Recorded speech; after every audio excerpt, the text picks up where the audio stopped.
Podem dois andarem juntos se não concordam? Isso é o que está escrito lá em Amós 3:3. Mas será que a palavra de Deus traz mais exemplos e também instrução de como devemos lidar com as desavenças, desentendimentos e até desacordos que enfrentamos na vida? Fique nessa dopamina porque eu tenho certeza que hoje você vai ter uma instrução do Senhor para se posicionar diante desses desafios.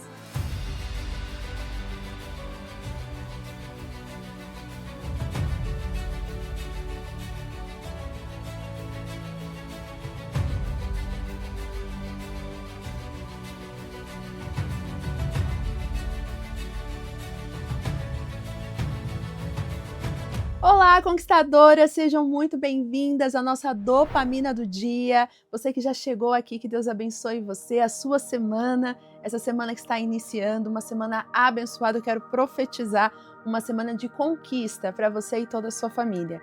E claro, você que já está conectada, não se esqueça de curtir, comentar e compartilhar essa dopamina. Já tira o print da tela, grava um trecho aí da nossa dopamina, posta nas suas redes sociais para a gente mobilizar mais pessoas a conhecer esse projeto que tem transformado tantas e tantas vidas, e você é canal de Deus para isso. Então posta, me marca, vou ficar muito feliz de ter você junto comigo neste momento tão precioso de devocional. Então já pega a sua Bíblia, caderno e caneta na mão. Para você que está chegando agora, nós temos um lema aqui. O nosso lema é o OPA, ouvir, pensar e agir. Por que eu sempre falo isso? Porque muitas vezes a gente está acostumada a só escutar palavras, mas aqui eu incentivo fazer de uma forma diferente, a ter um momento real de ouvir a palavra, de deixar a palavra entrar no coração e gerar uma ação em nós. Então eu quero te incentivar a não só ficar ouvindo, mas a realmente abrir teu coração para este momento que eu tenho certeza que vai ser resposta de Deus para a sua vida. E já se inscreva no canal e habilita o sino de notificações para não perder a nossa programação, porque de segunda a sexta estamos aqui às 7 horas da manhã com as nossas dopaminas e outras programações que nós temos ao longo aí da semana. Combinado? E para quem também ainda não está na Escola da Sabedoria, já se inscreva, já entre na escola. Para entrar é muito simples, é gratuito, o link está na descrição, você vai participar de um grupo de WhatsApp e lá nós estamos comunicando tudo sobre os nossos treinamentos e workshops. Essa semana vamos ter mais um treinamento, então fique lá no grupo para não ficar por fora de nada do que está acontecendo e depois perder oportunidades, tá? Então estou avisando aqui para que vocês não fiquem de fora de tudo que está acontecendo. E hoje eu tenho certeza que você que chegou aqui, talvez você esteja enfrentando algum desafio, algum conflito, algum problema, até de decisões que você precisa tomar com alguma pessoa, com alguém, e hoje você tem sofrido para realmente ter isso, né? Para ter essa solução, para ter essa tratativa. Eu tenho certeza que hoje Deus vai trazer direção para a sua vida, porque é realmente algo que mexe muito com a gente, né? Quando nós não conseguimos ter acordo, quando nós não conseguimos ter unidade, não conseguimos ter uma mesma direção com pessoas que estão perto de nós, que estão ao nosso lado, principalmente dentro da nossa casa. Então hoje eu quero que você realmente esteja com seu coração disposto a ouvir o que a palavra de Deus nos instrui, porque a palavra de Deus ela traz direção para tudo na nossa vida, inclusive para essas situações de desafios e conflitos. Mas antes, vamos fazer o nosso momento de oração, preparar o campo da nossa mente, do nosso coração, para que realmente essa palavra possa entrar e germinar dentro de nós. Vamos orar? Senhor, eu te louvo, eu te agradeço por este momento. Obrigada, Pai, por ter a oportunidade, mais uma vez, de poder compartilhar uma palavra que o Senhor colocou no meu coração. Eu peço, Pai, que essa palavra possa trazer clareza e não, Senhor, entendimento errado. Então, todo entendimento errado, toda compreensão contrária, eu repreendo agora em nome de Jesus. E que a mente e o coração das pessoas que estão aqui possa, Senhor, realmente ter a clareza do que o Senhor está falando. Então, me use como instrumento, como fonte, Senhor, e como um canal de bênção para a vida desta pessoa que está me assistindo. Assim eu oro e glorifico a Ti. Em nome de Jesus. Amém. Bom, conquistadoras, eu quero incentivar você a realmente abrir teus ouvidos neste momento, porque o que nós vamos falar, eu confesso que quando eu fui gravar essa dopamina, eu gravei até algumas vezes até conseguir sentir ali a direção do que deveria ser dito. Porque é um tema que muitas pessoas interpretam errado. Porque muitas pessoas, quando ouvem falar sobre separação, sobre divisão, sobre desacordo, elas já usam esse exemplo de Amós 3:3 como, às vezes, até um exemplo de que elas realmente têm que se separar, que elas realmente não têm que resolver o conflito, que cada um tem que seguir o seu rumo. Será que hoje você está enfrentando exatamente isso na sua vida? Com quem ou com qual situação você está enfrentando desavença, desentendimento e desacordo? Talvez com seu marido, talvez com um parceiro, uma amiga, um colega de trabalho, eu não sei. Quem hoje você está enfrentando essa desavença, esse desentendimento. Mas Deus tocou muito forte ao meu coração para trazer esse tema, mas elucidando a vocês de uma forma onde venha clareza sobre o que realmente nós precisamos fazer e o que nós não devemos fazer. E para isso vamos ver um exemplo na própria palavra de Deus que nos traz essa instrução com um exemplo de alguém que é muito inspirador para nós, mas que ele também tem as suas falhas e também tem os seus erros. Então abra o seu coração e seus ouvidos, porque eu tenho certeza que Deus vai falar com você. Eu quero te convidar a abrir a sua Bíblia em Atos, no capítulo 15, e nós vamos ler do verso 36 até o 41. Nós vamos ver aqui um momento onde há uma divergência e há uma separação entre dois homens de Deus.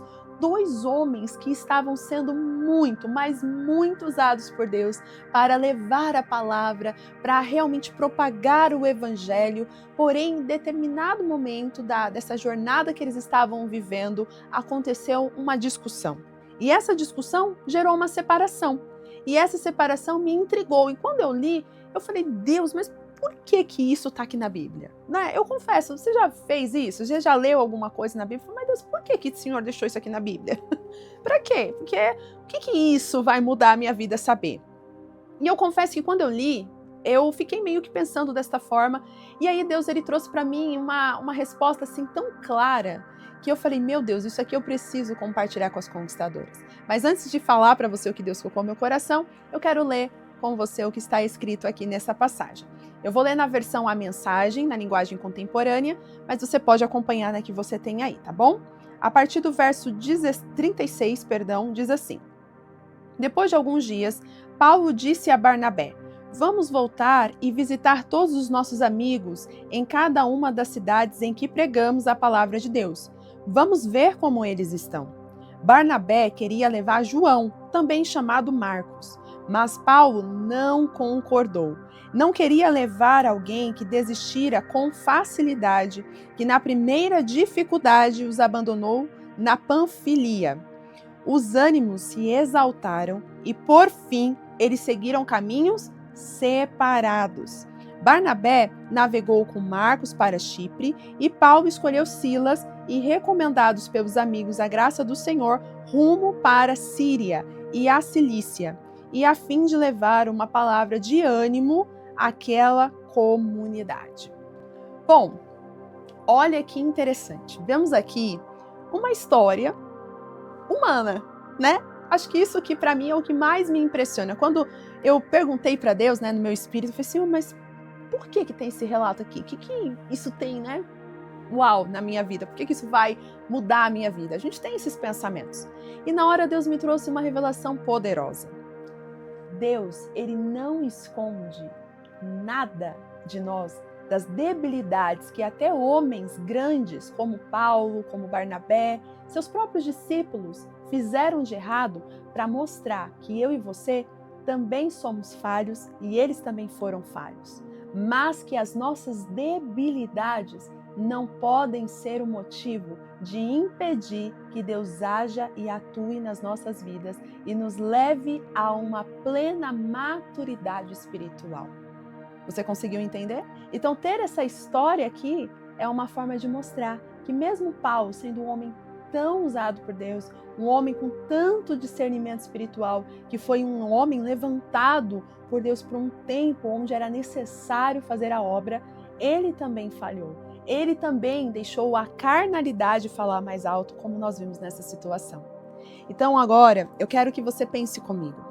Aqui nessa história, quando eu li, eu olhei e eu falei, realmente, João Marcos o abandonou. Se você vê no capítulo 15 mesmo, no início, dele, você vai ver que lá fala que no meio da jornada, João Marcos simplesmente deixou, e não tem justificativa nenhuma do porquê ele deixou, mas agora a gente vê aqui que Paulo fala o motivo, né, que ele desanimou, que no primeiro desafio ele teve talvez medo, né, eu não sei exatamente o que fez João Marcos realmente deixar a missão, mas Paulo, ele não gostou, ele não ficou feliz com a situação, não foi flexível e viu que realmente João Marcos não era o homem que ele queria que estivesse junto com ele no ministério.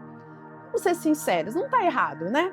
Ele era um homem muito destemido, ele é um homem muito determinado, e claro que ele queria andar do lado dele, né, com homens que realmente fossem com a mesma visão, com o mesmo propósito. E ele não está errado em querer realmente ter pessoas destemidas, determinadas ao seu lado. Mas a verdade é que quando Deus me mostrou essa passagem, ele começou a me trazer um pouco mais do que carregou esse desejo de Paulo e o que gerou esse conflito. Porque o ponto não é o fato de Paulo não querer levar João Marcos, mas o fato de ambos deixarem os ânimos aflorarem. Você percebe que quando os ânimos afloram, quando a briga começa, é que aí ambos se separam. E eles não resolvem a situação, eles simplesmente decidem, cada um vai para um lado. Cada um vai para o seu rumo, um levou o que queria, o outro levou outra pessoa e está tudo certo. E vamos seguir a vida. Quantas pessoas estão fazendo isso? Diante de desafios, de conflitos, confusões, brigas, elas simplesmente fingem que nada aconteceu e cada um segue o seu rumo, mas não tratam o problema, não resolvem a questão e ficam cada um por si. Mas Deus, ele não se agrada disso. Deus, ele não quer que a gente simplesmente se separe. Porque aqui nós podemos até usar o exemplo de Amós 3:3, né? Podem dois andarem juntos se não concordam? Ué, eles não estavam concordando, então era melhor separar. Mas será que a separação tinha que ser desta forma? Será que era desse jeito que Deus realmente queria? Eu creio que não. Porque o próprio Paulo, nós vamos ver uma instrução que ele traz em Romanos 12:18, e você pode anotar aí, lá diz que, do que depender de você, tende paz com todos. Agora pensa comigo, por que Paulo fala isso lá em Romanos 12:18, mas aqui em Atos vemos que é totalmente diferente? Primeiro porque Romanos foi escrito depois por Paulo. Romanos é quando Paulo já está começando a ter um nível de maturidade espiritual mais elevado. E em Atos é o registro do início da jornada ministerial de Paulo. Essa era a sua segunda viagem. Paulo ainda estava no começo do seu ministério. Então, você concorda comigo que Paulo ainda estava no processo de lapidação do seu caráter, da sua postura? Então, no seu momento onde ele ainda não era plenamente maduro espiritualmente e ainda deixava aflorar o velho Paulo, isso fez com que neste momento, tanto ele quanto Barnabé não soubessem lidar com a situação e houvesse a separação. Então, nós vimos que realmente Paulo, ele deixa aflorar o lado carnal, ele deixa aflorar o homem que não carregava a paz que ele conta e que ele ensina lá em Romanos 12:18. E eu quero que você entenda, conquistadora, que homens, assim como Paulo, Barnabé, eu e você, vamos de fato cometer erros. Mas nós não podemos deixar com que essas falhas acompanhem a gente ao longo de toda a nossa jornada.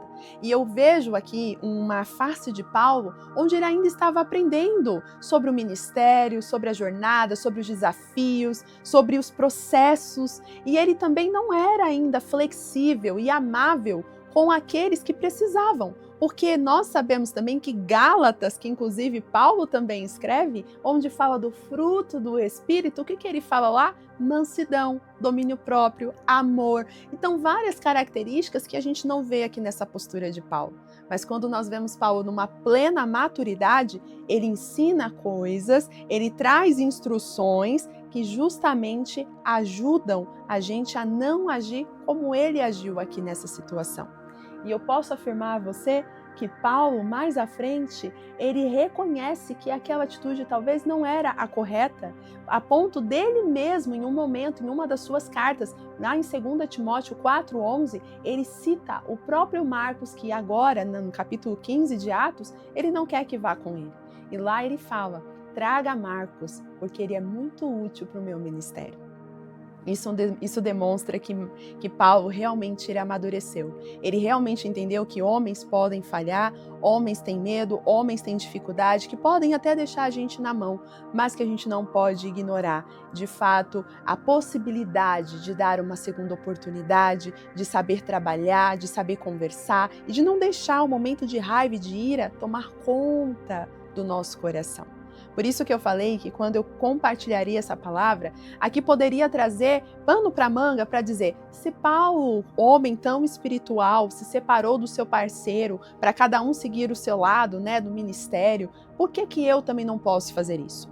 A verdade é que a palavra de Deus ela é muito clara quando nos traz instrução sobre o que nós devemos fazer.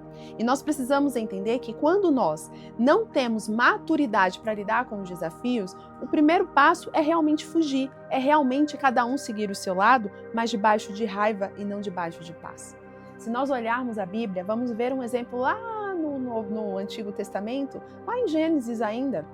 Abraão é um exemplo que quando ele percebe que está tendo confusão entre os pastores dele e os pastores de Ló, o que acontece? Eles entendem que era necessário realmente que cada um seguisse um rumo. Só que essa separação foi debaixo de bênção. Deus, ele se agrada inclusive da atitude de Abraão a ponto de levar Abraão a ter uma visão maior do que Deus estava preparando para ele. Porque ele não briga com Ló, ele simplesmente define que era necessário que ambos realmente escolhessem lados diferentes para seguir, porque não estavam mais conseguindo andar ali em um acordo. E ali a gente vê uma separação que foi feita debaixo de um acordo, debaixo de paz. E ambos seguiram os seus caminhos. Mas é interessante que Abraão não fica com raiva de Ló e nem Ló fica com raiva de Abraão. Porque quando Abraão fica sabendo que Sodoma e Gomorra, a região onde Ló estava morando, seria destruído por Deus, ele mesmo pede para o próprio Deus livrar o seu sobrinho e toda a sua família. Consegue perceber que quando nós fazemos as coisas debaixo da direção de Deus, tudo gera paz? E isso não é exemplo para a gente usar quando a gente fala de casamentos, brigas dentro de uma união conjugal. Por quê? Normalmente a gente sempre usa versículos como esses, histórias como essas, para falar, eles separaram, eu também vou. Mas Deus, ele quando fala de casamento, ele fala de aliança. E a aliança tem que ter compromisso. A gente tem que aprender a honrar aquilo que nós estabelecemos. Se há confusão, se há briga hoje no seu casamento, conquistadora, é responsabilidade sua e do seu cônjuge trabalhar as emoções de vocês. Não falem no momento da raiva, no momento da ira. Porque nós vimos aqui o exemplo de Paulo e Barnabé, mesmo que não fosse uma situação de casamento, mas era uma aliança que eles tinham ali de conviver dentro do ministério, era uma unidade que eles estavam tendo para viver o propósito. Mas eles, no momento da raiva, discutiram. E não é isso que Deus quer. Deus não quer que a gente viva debaixo de briga, de confusão, debaixo de paz. Tenho certeza que se ambos fossem mais maduros ali, parassem para conversar, cada um entender o ponto de vista do outro, ou até mesmo entrassem num acordo debaixo de paz, tudo teria sido encaminhado de maneira abençoadora. Mas nós vemos aqui que há realmente uma separação, mas lá na frente, em outros momentos, vemos indícios de que eles voltaram a trabalhar juntos. Paulo reconhece que Marcos era útil para o seu ministério, e isso tudo demonstra que quando nós fazemos as coisas debaixo da emoção, lá na frente nós vamos precisar consertar e resolver aquilo que nós fizemos. Então não deixe que as emoções falem mais alto. Então se você chegou aqui hoje debaixo de alguma briga, confusão, é o seu papel agora ouvir esta palavra e não deixar mais que isso gere divisão na sua casa, na sua família, no seu trabalho, nas suas amizades. Eu não sei onde você hoje tem conflito, mas Deus te chama para estabelecer paz, assim como Paulo nos orienta em Romanos 12:18. Então pegue essa palavra, essa instrução, coloque em prática, viva o OPA como eu sempre falo para vocês. E agora, fique com a lição prática do dia para você entender como de fato praticar e aplicar tudo o que nós falamos aqui. A lição prática de hoje é o que Paulo fala em Romanos 12:18. Do que depender de você, tende paz com todos. E é interessante que no início do ministério de Paulo, vimos aqui hoje, que ele não era tanto assim o embaixador da paz. A verdade é que ele era bem flexível e muito emocional, a ponto de ter realmente uma discussão com seu parceiro Barnabé e simplesmente se separarem na missão. Olha que interessante. Quando nós vemos o conselho de Romanos 12:18, no versículo onde está citando ali essa instrução, vemos que ali Paulo já traz uma maturidade espiritual, que com certeza ao longo da sua jornada ele precisou desenvolver para que o ministério dele também fosse debaixo de bênção, a ponto de lá em 2 Timóteo 4,11, ele reconhecer que Marcos, aquele que ele não queria carregar na viagem, ele era útil para o seu ministério. Você consegue perceber que muitas vezes no momento da raiva podemos simplesmente tirar pessoas da nossa vida que são bênção para nós? Quantos casamentos têm ali a sua separação diante de discussões que poderiam ter sido resolvidas debaixo de paz, mas no momento da briga, da guerra, ambos deixam sua vontade aflorar, o seu orgulho falar mais alto, e aí onde há separação. E Deus não se agrada disso. Então que você saia daqui sabendo que Ele te chama para carregar a paz. Tem de paz no seu casamento, tem de paz no seu trabalho, tem de paz com suas amizades, mas quando muitas vezes os relacionamentos não conseguem conduzir debaixo de paz, é aí que você precisa apresentar a Deus em oração e pedir a Deus a direção de como lidar com essa situação. Vimos, por exemplo, a história de Abraão e Ló, que precisaram realmente seguir rumos diferentes, mas ali vimos que essa separação foi debaixo de um acordo, de algo que ambos entenderam que era o momento. E entenda, isso também não estamos falando de casamento, porque casamento, a Bíblia já nos traz a instrução que Deus ele abomina o divórcio, porque o divórcio no casamento, a separação, que normalmente, muitas vezes, é debaixo de discussões ou de desentendimentos que ambos não souberam lidar ou não estavam dispostos a tratar. Então entenda que Deus hoje te chama para aprender a seguir debaixo de paz. Seja uma embaixadora da paz, carregue a paz. Não estou dizendo para você aceitar qualquer coisa e ficar quieta. Eu estou dizendo para você saber falar no momento certo e da forma correta. Que essa instrução possa abrir teus olhos, tua mente e tua percepção espiritual, para que você realmente seja uma conquistadora. E por falar em conquistadora, se prepare para o dia, esteja pronta para viver esse dia debaixo de paz e também conquistando aquilo que Deus preparou para você. E se você está pronta para o dia, coloca nos comentários, pronta para o dia como uma conquistadora. E não se esqueça do nosso lema, o OPA, ouvir, pensar e agir. Te espero hoje à noite às 20 horas para o nosso Destemidas Podcast. Um grande beijo e tchau, tchau!